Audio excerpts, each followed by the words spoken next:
Hello and welcome to the next video of my first stand 2025 team previews. We have top Esports from China. Somehow, some way, got it done, beating anyone's legend in the end. This roster, similar to HLE, very, very good.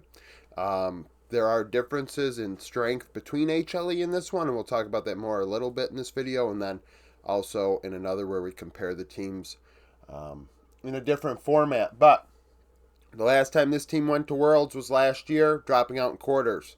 The change they made was in the support and jungle roles.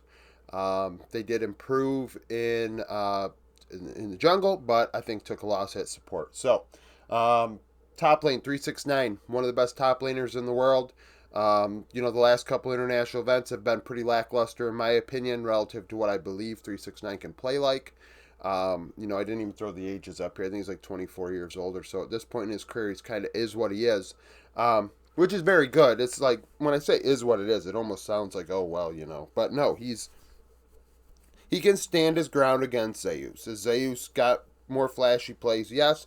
Do I rely on 369 to play weak side better? Yes. So, 3.4 KDA, 57 2 KP, 7.6 CS per minute. A little less farm, more involvement. Nearly 3 out of every 5 kills. 1.61 ROI, 0.6 share differential. He does deal a lot of damage. Relative to the gold he receives. He's very efficient.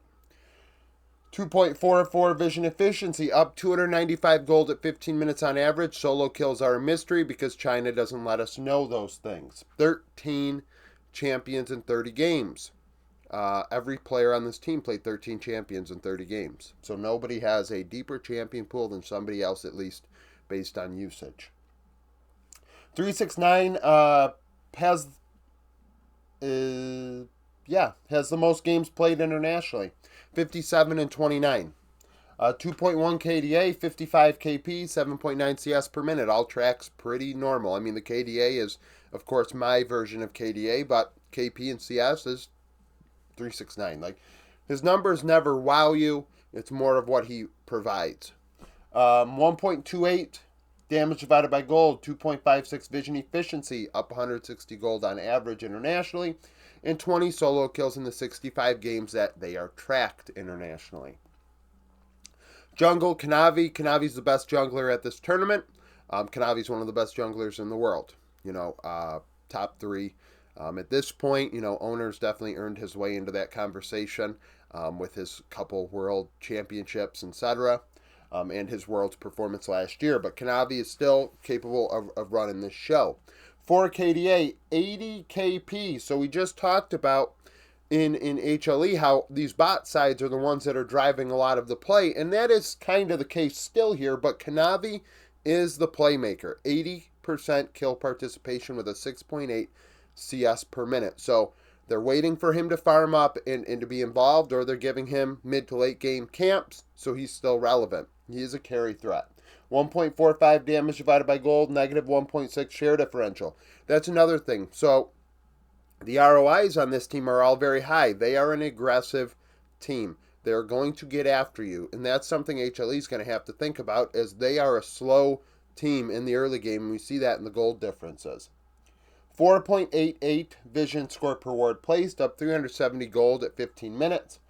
35 and 17 internationally, a 2.5 KDA, 70 KP, 6.5 CS per minute. All these are just Kanavi's numbers. Like I just said about 369, like these numbers scream Kanavi. Higher farm, average kill participation. That's what's interesting about this fearless stat line we have from the LPL this past split, is that Kanavi took on a more this not even facilitator role, but his involvement is much higher on this top esports roster. Even though he has a former coach in home that was his coach at JDG. 1.07 vision 1.07 ROI, 4.16 vision efficiency, 235 gold ahead on average, and does have 7 solo kills in 52 games. Mid lane is Cream. Funnily enough, thinking about these two teams, HLE and top, Zeka and Cream I consider to be the same player almost. So it's just an interesting and ironic moment that we have these two teams as the representatives. We're going to see that matchup, Zeka Cream again. More of a finesse mid laner. I don't like Zeka has developed his mages much more over the last year or so, Cream as well, but we don't really think of them as mage players. And in a fearless setting, that's where these players should thrive because they offer a lot of different aspects to their game. 13 and 11, 2.5 KDA, 61 KP. Oh, sorry. I went through his international. His LPL stats: 5.4 KDA, 68.3 KP, 8.3 CS per minute. Taking a little less resources, right? 8.3.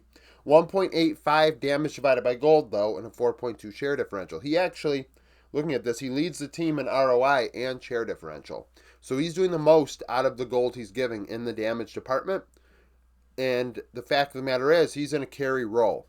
So if it was a top laner, I'd feel a little differently, and we'd be able to talk about that a bit more.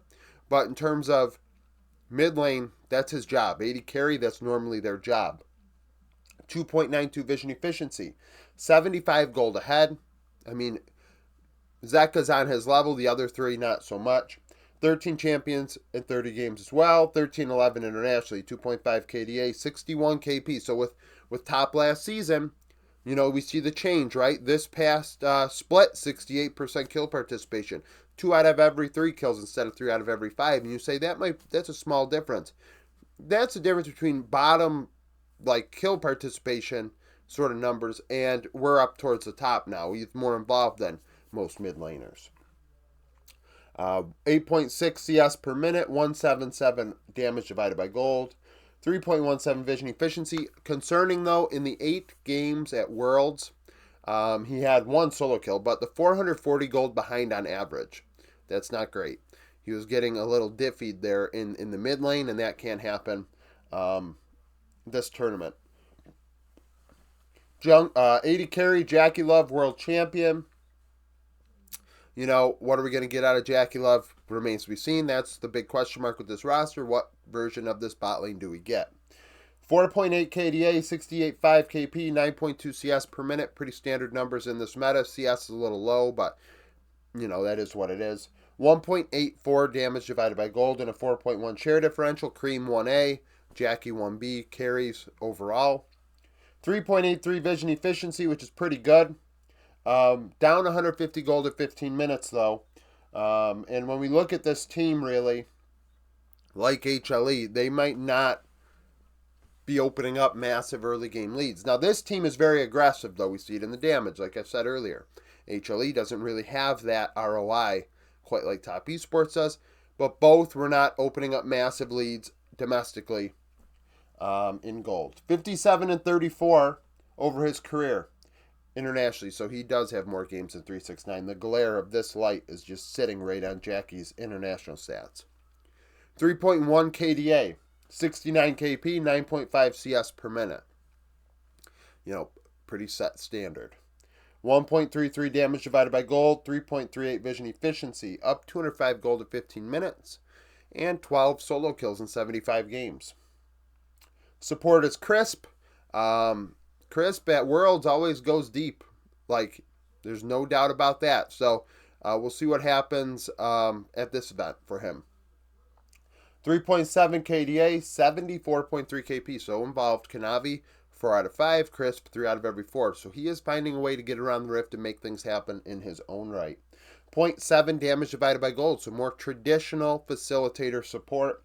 1.82 our vision efficiency, down 40 gold at 15 minutes. So quick little math here. 665, 740, minus 190. What is that? 550. So 550 gold ahead, and I think HLE was around 500, 600 as well. So pretty close. Internationally, he's 35 and 25, world champion, of course, with FPX. 2.1 KDA, 67 KP, so big difference. 2 out of every 3 kills is his involvement historically. 0.63 ROI, which makes sense. 1.71 vision efficiency, 165 gold ahead. Coach is Home. Home has more experience in the win-loss column than I believe every other coach at this tournament combined. He's 59 and 29. If I recall, MSI 2017 champion as the coach of Team Wii. Could be wrong, but he has been around the block. He has coached some really good rosters. We'll see how he does this year. This team, like I said about HLE, one of them's going to win. The other one probably finishes second. To pick one or the other outright as the better one, I think is a little foolhardy. I think either one could end up winning this tournament. So, thank you for watching. If you liked the video, like it, subscribe to the channel for daily League of Legends content. Follow me on Twitter, join the Discord, become a YouTube supporter, and hope to see you again tomorrow.